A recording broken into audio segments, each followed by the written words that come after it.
on April 19, 1775, the day the shot heard around the world was fired. He and the Minutemen at Lexington stood their ground against tyranny, and we must stand our ground against tyranny today. They are gloating over the takeover of health care. They are pressing their advantage. They seek to intimidate us. They think that we will give up and go back to our homes, that we will shut our mouths and do what we are told. But we will do just what our founders have done. And when they face tyranny, we will fight. Captain John Paul Jones in 1779 engaged a British warship in a 3.5-hour broadside exchange. His ship nearly destroyed, hundreds of his crew killed.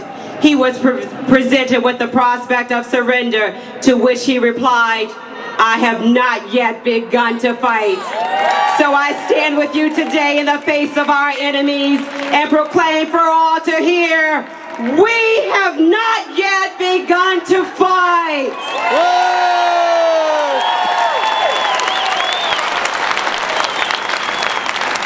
So how shall we fight this battle? What shall our strategy be to take back our country? I suggest 3 steps. As for the American people, awaken them. As for the tyrants in our government, replace them. And as for this Health Care Act and every other unconstitutional act of our government, nullify them. We must, like Paul Revere, wake the town and tell the people to come out of their slumber, to join the cause of liberty and fight to save our republic. We are organizing for liberty, and we want to recruit them into our ranks. We must leave no part of them out. For we have a diverse nation. People of every race and culture have contributed to our rich heritage. One inspiring story to me is that of Prince Whipple, the slave of William Whipple, a signer of the Declaration of Independence, who said to his master, "Sir, I have no inducement to fight, but if I had my liberty, I would endeavor to defend it to the last drop of my blood."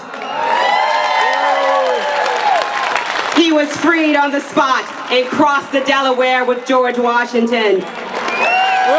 His example proves that liberty knows no color.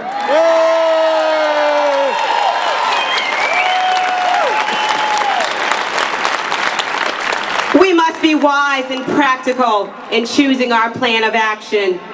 I believe our focus must be on our local legislative districts for Congress, in our State House, in our Senate seats.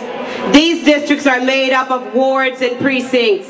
These are the trenches in which we labor and fight to take our country back, one piece of ground at a time.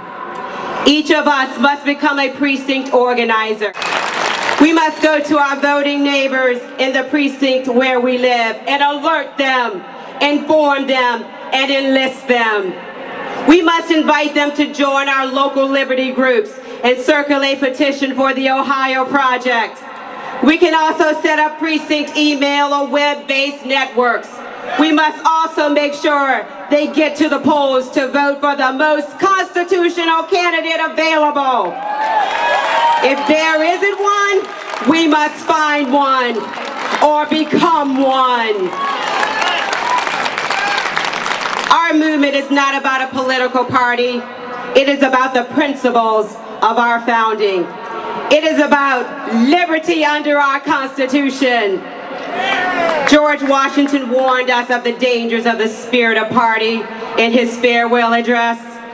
We are one people, and we must think of ourselves as Americans, separated only by the boundaries of our districts. And we will be represented by constitutionalists who will keep their oaths. But let us be realistic. Though our numbers are growing daily, there are still many millions of Americans who frankly will go to the polls in November and vote Democrat or Republican. We have had basically a two-party system over 150 years, and third-party attempts have not been successful. And let's not forget what happened almost 100 years ago in the election of 1912. Former Republican President Theodore Roosevelt, a progressive, ran for president on the Bull Moose Party ticket against Republican William Howard Taft. The Republican vote was split, allowing fellow progressive Democrat Woodrow Wilson to win the presidency, whom Glenn Beck calls our worst, most radical president ever. Well, our current president may be trying to steal that distinction, but one thing is for sure, we must not allow him or his allies another term in office. Now is the time for us to unite with a common goal of removing this current regime from power. We must teach every Republican to be a constitutionalist, and we must appeal to every one of our fellow citizens to join this revolution to restore the republic under our founding charter. The more we enlighten our fellow Americans in the principles of liberty, the more we will shed our partisan divisions until our united cry is only the Constitution! The Constitution! The Constitution!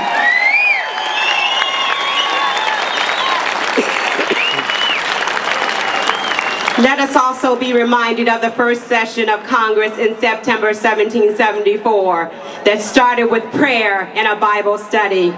This was a time when there was much discussion and turmoil in the battle for their freedom.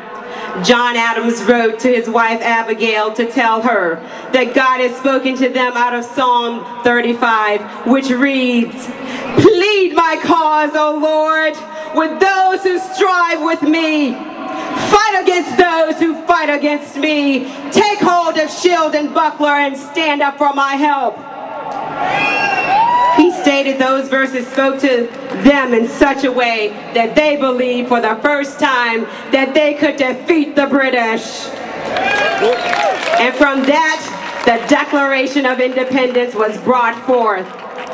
May we too implore the God of heaven to help us.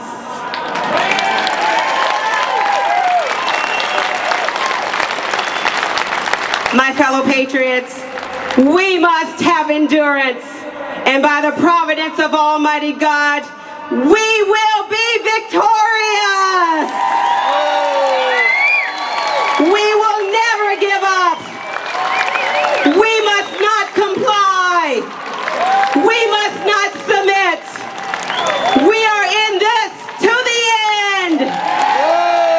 And if God is for us, who can be against us? As Nehemiah told the sons of Israel, remember the Lord who is great and awesome, and fight for your brothers, your sons, your daughters, your wives, and your houses.